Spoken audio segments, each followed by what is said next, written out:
Hey YouTubers, wanted to upload a second video, a much shorter video, much more precise video, and a final video to show you everything that I've done to my Field and Stream Eagle Talon 12. It's a great kayak. I love the boat. I've used it enough to know that I needed to make a few upgrades, and we'll talk about that. So here's the boat, front to back. I'll show you everything that I did. The first thing I did, I put a cleat up here and put some rope on the cleat, just in case I get out and want to tie the boat up, tie it up on the beach, or something happens and someone needs to tow me in or something like that. It's better to. I just thought I had the cleat, so I thought I'd mount it up there and keep some rope. Under the front hatch is where I keep my battery. And I've done two other videos that show that a lot better. Coming back, the Scotty rod holder here comes standard on the boat. I installed a Lowrance Elite 4X color fish finder on a ram mount. I took a piece of pool noodle and cut that down to keep in the center console to hang baits on. Extra crankbaits, or if I change a spinnerbait and don't want to dig through the box, I just hang the spinnerbait right in there, and it's good until I get back and can get it out of there. I have pliers here mounted, as well as line cutters on a tether. I fish a ton of plastics, and most all of the plastics I dip in spike it, so I cut that out of the noodle, cut a place out of the noodle to keep that handy. Center hatch standard on the boat. The seat, the anchor trolley. This boat came with an anchor trolley that went from this cleat. There was a ring here and a ring back here. So it was just really on the back half, not even quite half of the boat. And after a couple of times out, I realized two things very quickly. One, better to have the control of an anchor system that runs the entire length of the boat. And the 1.5 pound anchor that came with the boat in wind is severely inadequate. So upgraded to the 3.5 or 3.14 or something pound anchor, 3 pounds anchor.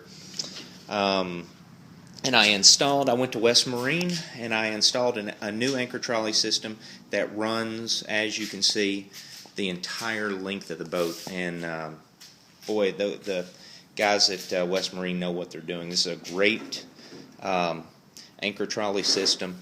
As you can see, it comes with everything you need to mount that right up. I'm absolutely not much of a mechanic, but they make it very easy. And it comes with everything. It's even got a little inline cleat here that you can, once you put the rope in, that keeps it from sliding if you're not using it, or if you have the anchor system in the front or the back of the boat, run it through the cleat, and that will stop it from moving. I also put another cleat here so that when the anchor is deployed and I want to tie that off, makes it real easy. Just run the rope through there and the anchor's tied off. So I actually bought some paddle clips, which I'm not using because I found that the paddle holder that this boat comes with, they do a great job. So all of this is mounted out of the way, so I'll still have full use of both paddle holders on either side. The big thing that this is my crate. It's different than I've made some changes since the first video I did. If you'll notice the way I have this set up, it's I've mounted this so that I still have full use of all of this storage space. This storage space runs all the way up and under this crate, and I'm going to be building a cart so I can wheel this boat down to the harbor and fish. And so by mounting this, instead of modifying this crate to fit down into that area, that depressed area, I mounted it up above so that I can, regardless if it's the cart, I can disassemble the cart, slide it under there. I can slide clothes, water, whatever. But I ended up adding two more rod holders, one on either side to the crate. And then in the crate, it's pretty standard stuff. I fish a lot of plastics, as I said. So I have a worm bag, a bag of lizards, a bag of creature baits, and a bag of craws. And I'm on any given outing, I'm probably going to have at least a Texas rig and a Carolina rig tied up. So what I did is I just took a small bungee. I bought a small bungee, and then I bought these little name tag holders at Walmart.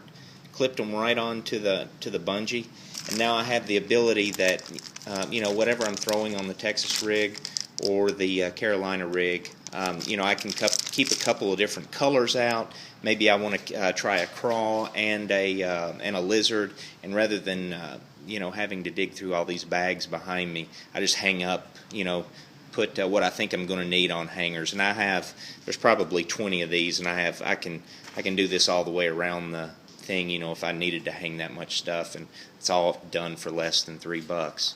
But as far as hard tackle, I carry a few crankbaits. I've got a box of spinner baits in here in spinner bait trailers.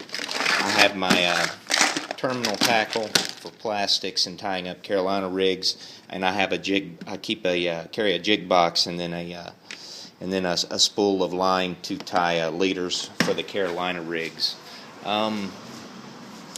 Other than that, I'm considering upgrading the seat down the road, but for right now, as I said, I've been out a couple times and haven't